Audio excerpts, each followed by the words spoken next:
নমস্কাৰ বন্ধু বান্ধৱীসকল সকলোকে মই মোৰ ইউটিউব চেনেল ক্লাছ 10 to 12 লৈ স্বাগতম জনাইছোঁ। আজি আমি দ্বাদশ শ্ৰেণীৰ অসমীয়া পাঠ্যৰ অসমীয়া চলচ্চিত্ৰৰ গদ্যধাৰা নামৰ চেপ্টাৰটিৰ সকলো প্ৰশ্নৰ উত্তৰ আলোচনা কৰিম। ইয়াত প্ৰথম প্ৰশ্নকেইটা চাই লওঁ। প্ৰথম প্ৰশ্ন আছে জ্যোতিপ্ৰসাদ আগৰৱালাৰ জয়মতী কদাচিৰ কাহিনীৰ উৎস কি? তাৰপিছত বহুকেইটা প্ৰশ্ন আছে, এইকেইটাৰ উত্তৰ আমি আজি আলোচনা কৰিম। চাই লোৱা। প্ৰথম প্ৰশ্ন আছে জ্যোতিপ্ৰসাদ আগৰৱালাৰ জয়মতী কথাছবিৰ কাহিনীৰ উৎস কি? উত্তৰ হ'ব সাহিত্যৰথী লক্ষ্মীনাথ বেজবৰুৱাৰ জয়মতী কুঁৱৰী নামৰ নাটকখন। জয়মতী কুঁৱৰী নামৰ নাটকখন। তাৰপিছতো নেক্সট প্ৰশ্ন জ্যোতিপ্ৰসাদ আগৰৱালাই কোনখন দেশত চলচ্চিত্ৰ নিৰ্মাণৰ প্ৰশিক্ষণ লৈছিল? উত্তৰ হ'ব জাৰ্মানীত। তাৰপিছত প্ৰশ্ন চিত্ৰবন ষ্টুডিঅ' কোনে নিৰ্মাণ কৰিছিল? উত্তৰ হ'ব জ্যোতিপ্ৰসাদ আগৰৱালাই নিৰ্মাণ কৰিছিল। তাৰপিছত 4 নম্বৰ লক্ষ্যধৰ চৌধুৰীয়ে পৰিচালনা কৰা ছবিখনৰ নাম কি? উত্তৰ হ'ব নিমিলা অংক।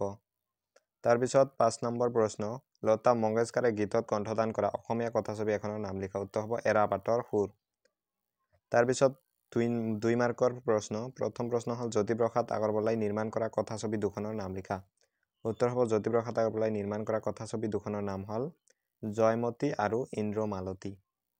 তাৰপিছত নেক্সট প্ৰশ্ন, এইবিলাক কুৱেশ্যন আনচাৰৰ যদি PDF লাগে তেন্তে তোমালোকে ডিছক্ৰিপশ্যন বক্সত যাব পাৰা, তাতে PDF দিয়া আছে। তাৰপিছত নেক্সট প্ৰশ্ন এই কথাছবি কেইখনৰ পৰিচালকৰ নাম লিখা। এৰাবাটৰ সুৰ, ডক্টৰ বেজবৰুৱা, গংগা চিলনীৰ পাখি। উত্তৰ হ'ব এৰাবাটৰ সুৰ, ডক্টৰ ভূপেন হাজৰিকা। ডক্টৰ বেজবৰুৱা ব্ৰজেন বৰুৱা। তাৰপিছত গংগা চিলনীৰ পাখি পদুম বৰুৱা। তাৰপিছত নেক্সট প্ৰশ্ন ভৱেন্দ্ৰনাথ শইকীয়াই পৰিচালনা কৰা 3খন কথাছবিৰ নাম লিখা। উত্তৰ হ'ব সন্ধাৰাগ, অনিৰ্বাণ, অগ্নিশন। এই 3খন হ'ল ভৱেন্দ্ৰনাথ শইকীয়াই পৰিচালনা কৰা কথাছবি।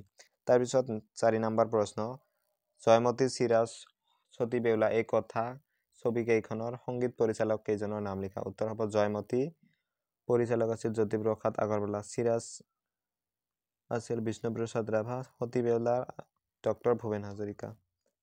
সংগীত পৰিচালক এইকেইজন আছিল এইকেইটা ছবিত। তাৰপিছত নেক্সট প্ৰশ্ন অসম চৰকাৰে অসমীয়া চিনেমা শিল্পৰ বিকাশত কি ভূমিকা পালন কৰিছে? উত্তৰ হ'ব অসমীয়া চিনেমা শিল্পৰ বিকাশত অসম চৰকাৰৰ ভূমিকা উল্লেখযোগ্য। অসমীয়া চিত্ৰশিল্পৰ আৰম্ভণি আৰু বিকাশ হৈছিল ব্যক্তিগত প্ৰচেষ্টাত। পৰৱৰ্তী কালত চৰকাৰে অসমীয়া চিনেমাক সহায় কৰিবলৈ প্ৰযোজক আৰু আৰ্থিক অনুদান আগবঢ়োৱাৰ ব্যৱস্থা কৰে। জ্যোতিপ্ৰসাদৰ স্মৃতিত চৰকাৰে জ্যোতি চিত্ৰপন ছ'চাইটি নামেৰে ষ্টুডিঅ' কমপ্লেক্স নিৰ্মাণ কৰি অসমৰ চিত্ৰ নিৰ্মাতাসকলক ছবি নিৰ্মাণৰ প্ৰযোজনাত বাহিৰলৈ যোৱা কামটোৰ পৰা সকাহ দিয়ে। এই চৌহদতে স্থাপন কৰা হৈছে চলচ্চিত্ৰ নিৰ্মাণ প্ৰশিক্ষণ বিদ্যালয়, ভূপেন হাজৰিকা আঞ্চলিক চৰকাৰী ফিল্ম আৰু টিভি ইনষ্টিটিউট। ছবি প্ৰযোজনাত সহায় কৰিবলৈ গঠন কৰা হৈছে অসম ৰাজ্যিক চলচ্চিত্ৰ বিদ্যাৰ উন্নয়ন নিগম। চৰকাৰে স্থাপন কৰিছে চলচ্চিত্ৰ সংগ্ৰহালয় আৰু আৰ্কাইভ। তাৰপিছত দীঘল প্ৰশ্ন 4 বা 5 মাৰ্কৰ। প্ৰথম প্ৰশ্ন আছে অসমীয়া চলচ্চিত্ৰ শিল্পলৈ জ্যোতিপ্ৰসাদ আগৰৱালাৰ অৱদান সম্পৰ্কে আলোচনা কৰা। এইটো 19 আৰু 22 চনত আহিছিল। উত্তৰ হ'ব অসমীয়া চলচ্চিত্ৰলৈ আগবঢ়োৱা অৱদান। ইয়াতে জ্যোতিপ্ৰসাদ আগৰৱালা লিখি দিবা। জ্যোতিপ্ৰসাদ আগৰৱালাই অসমীয়া চিত্ৰশিল্পলৈ আগবঢ়োৱা অৱদান অতুলনীয়। জ্যোতিপ্ৰসাদ আগৰৱালাই সাহিত্যৰথী লক্ষ্মীনাথ বেজবৰুৱাৰ জয়মতী কুঁৱৰী নাটকৰ আলমত তেওঁ নিৰ্মাণ কৰা জয়মতীৰে অসমীয়া চলচ্চিত্ৰৰ দুৱাৰ মুকলি কৰে। তেওঁ জাৰ্মানীত চলচ্চিত্ৰ নিৰ্মাণৰ প্ৰশিক্ষণ লৈ আহি তেজপুৰৰ ওচৰৰ ভোলাগুৰি চাহ বাগিচাত চিত্ৰপন ষ্টুডিঅ' সাজি লৈছিল। পিছত লাহোৰৰ ষ্টুডিঅ'ত সম্পাদনাৰ কাম কৰি কলকাতাৰ ৰাওনাক প্ৰেক্ষাগৃহত ছবিখনৰ প্ৰথম দৰ্শনীৰ আয়োজন কৰিছিল। এনেকৈ জয়মতীৰে তেওঁ অসমীয়া চিনেমাৰ আৰম্ভণি কৰে। ইয়াৰ পিছত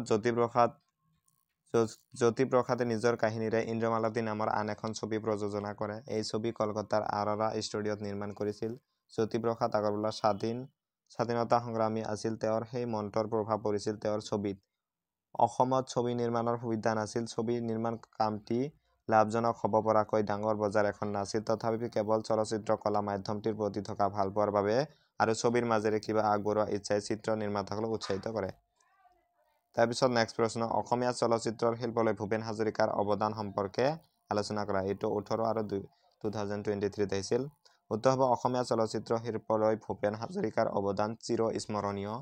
জ্যোতিপ্ৰসাদৰ জয়মতী ছবিত শিল্পীৰূপে অংশ লৈ ভূপেন হাজৰিকা 1955 চনত